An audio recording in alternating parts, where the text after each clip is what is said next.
Keluarga Katolik yang terkasih, selamat datang ke dalam program Inspirasi Sabda bagi Keluarga, Komisi Keluarga Keuskupan Agung Medan, Senin 17 April tahun 2023. Pada hari ini, Bunda Gereja mengajak kita masuk ke dalam firman Allah, Yohanes bab 20 ayat 19-31, agar kita berjalan bersama dengan firman ini di dalam gereja.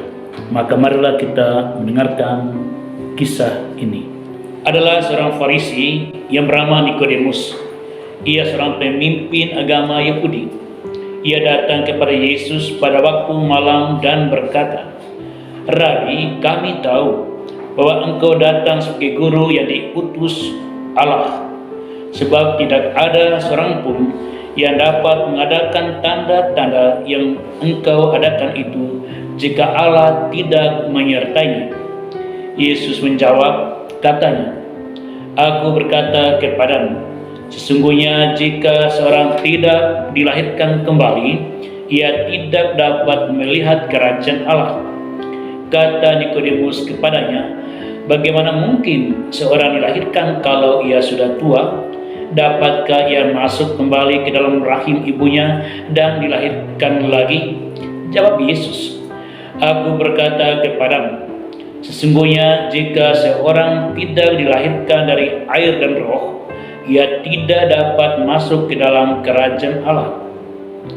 Apa yang dilahirkan dari daging adalah daging, dan apa yang dilahirkan dari roh adalah roh. Janganlah engkau heran karena aku berkata kepadamu, kamu harus dilahirkan kembali. Angin bertiup kemana ia mau. Engkau mendengar bunyinya, tetapi engkau tidak tahu dari mana ia datang atau kemana ia pergi. Demikianlah halnya dengan tiap-tiap orang yang lahir dari roh."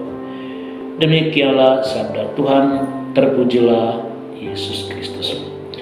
Keluarga Katolik yang terkasih dimanapun Anda berada, Nikodemus adalah salah seorang pemimpin agama Yahudi. Bila kita membaca seluruh Injil, pemimpin agama Yahudi adalah lawan permanen dari Tuhan kita Yesus Kristus. Mereka menolak ajarannya, mereka menolak kesaksian kehidupannya. Namun Nikodemus, meskipun ia berstatus sebagai pemimpin agama Yahudi, ia mulai merasakan dan mengalami bahwa Allah beserta dengan Yesus.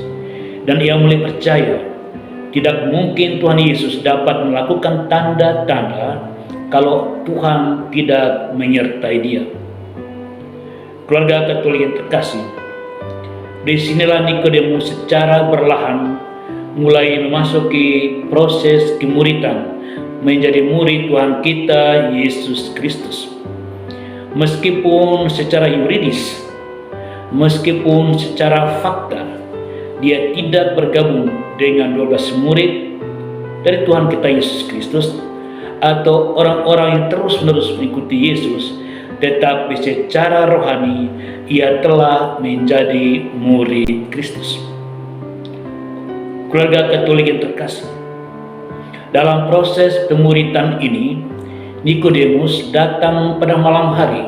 Ia tidak mau datang pada siang hari, nanti dia akan dijadikan bahan gosip atau mungkin akan dikucilkan oleh rekan-rekan pemimpin agama Yahudi karena ia bersimpati pada Tuhan kita Yesus Kristus.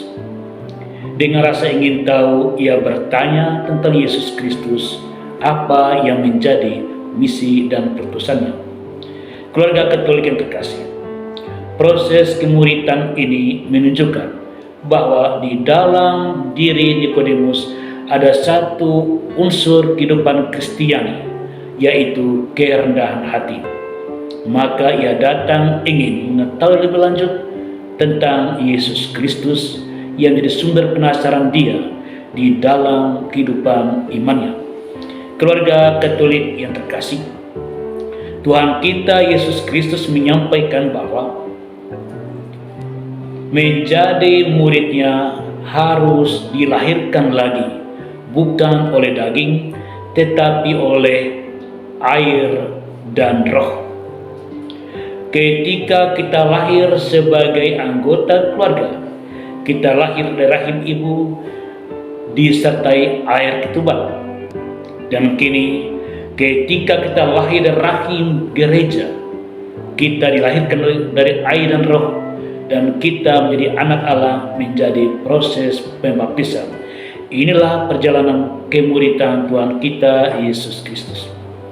Keluarga Katolik yang terkasih, bila dijuluki keluarga Katolik, digelari keluarga Katolik, mengandaikan pasangan suami istri telah mengalami proses pemuritan yang terungkap dengan status menerima sakramen permandian, sakramen krisma, sehingga keluarga Katolik telah menghasilkan suatu perjalanan, yaitu sakramen baptis menghasilkan sakramen perkawinan.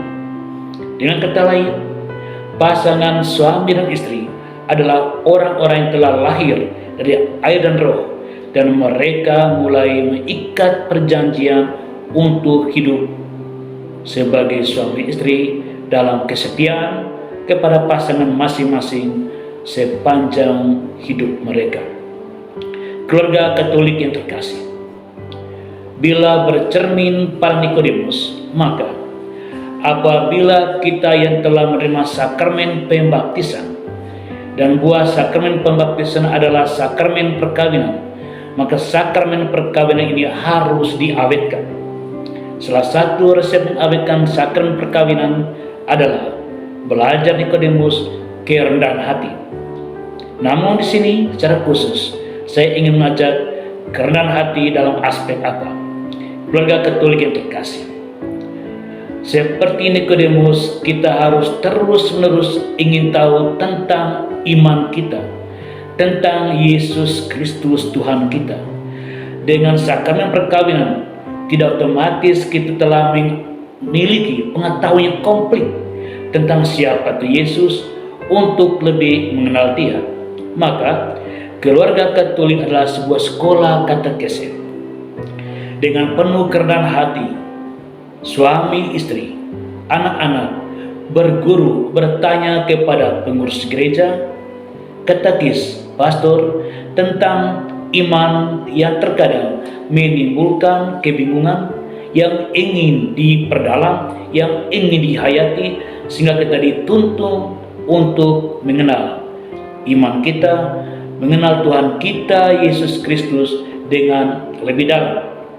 Keluarga Katolik yang terkasih, selanjutnya yang terjadi, orang tua yang punya kerinduan untuk mengetahui imannya seperti Nikodemus, yang di dalam dirinya sungguh memiliki kerendahan hati, yang dalam dirinya memiliki kerendahan hati, hendaknya menjadi guru bagi anak-anak, menjadi katekis bagi anak-anaknya untuk menyampaikan tentang iman Kristiani.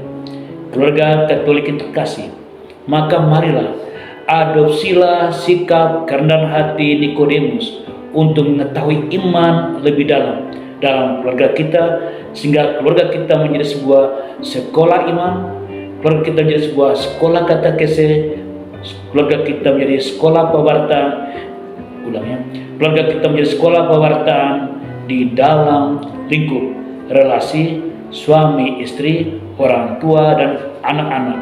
Yakinlah, inilah yang akan menjadi sumber pertumbuhan iman yang terus menerus. Tuhan memberkati kita.